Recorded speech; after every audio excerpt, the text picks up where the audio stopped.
అసలు మల్లయ్య దేవుడు, సనాతన మల్లయ్య దేవుడి నుంచి మనం గ్రామ అభివృద్ధి కమిటీ వాళ్ళు తన తోచింది పత్రం, పుష్పం, ఫలం, తోయం చాలా అమూల్యంగా ఇచ్చుకుంటూ మరి మల్లయ్య దేవుడి యొక్క ఆలయం మరి నూతనంగా మంచిగా చాలా తీర్చిదిద్దారు.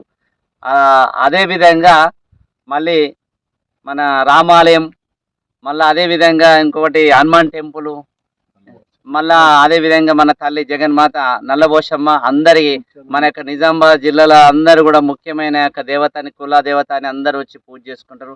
అమ్మవారి ఆలయం కూడా మళ్ళా ముత్యాలమ్మ మహాతల్లిని నిజంగా మరి తన్మనగా అంటే ఎండామెంట్ పోకుండా తను ప్రేమ ఆత్మీయతను చెమటంపిన యొక్క రూపాయి ప్రతి రైతు రూపాయిని లేచి ఆధ్యాత్మికమైన యొక్క పుణ్యం సంపాదించుకుంటున్నారు. కాబట్టి ఇప్పుడు మనం మన గ్రామంలో వెంకటేశ్వర ఆలయం లేదు అన్న ఒక ఆలోచనతో అందరి అభిప్రాయంతోనే మరి మొన్న బసంత పంచమి నాడు కూడా పూజ చేశారు.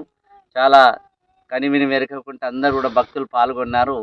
మాకు అవకాశం ఇవ్వాలి వచ్చింది కాబట్టి మేము అక్కడ ప్రయాగరాజులు ఉన్నాం కాబట్టి ఇలా అభివృద్ధి కమిటీ వాళ్ళు కూడా పిలిచారు.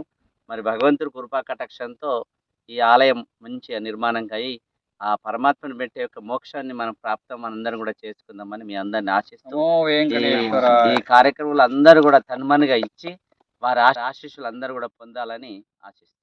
ఏడుకొండలవాడ వెంకటరమణ గోవింద గోవింద, ఆపది ముక్తులవాడ అనాథ రక్షక గోవింద గోవింద, వేయినామలవాడ వెంకటరమణ గోవింద గోవింద, సద్గురునాథ్ మహారాజ్ की जय।